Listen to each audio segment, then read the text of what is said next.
ဒီဆိုင်ကောင်းထဲမှာမွေကျေးကုန်ပုံစံမျိုးလေးတွေ့ရပါအဲ့ဒါချက်တော့ရိုက်ကြည့်ကြည့်စာနေရကြားနေရဒီလဲထဲမွေရယ်ကွာမွေကျေးကုန်ညာကြီး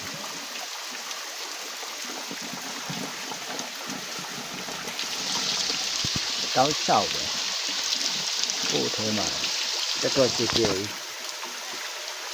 နော်နောက်ပြီးတော့ဟိုးမှာက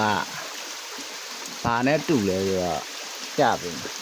တိရစ္ဆာန်ကောင်းနဲ့တူနော်အဲ့တော့ထူးခြားတာပါမွေကြေးကုန်ရတယ်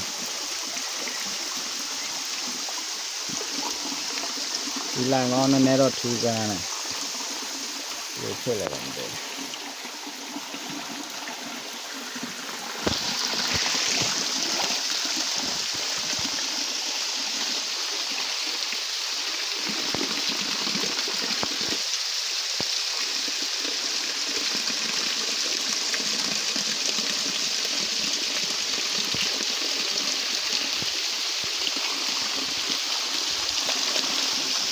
那个三者。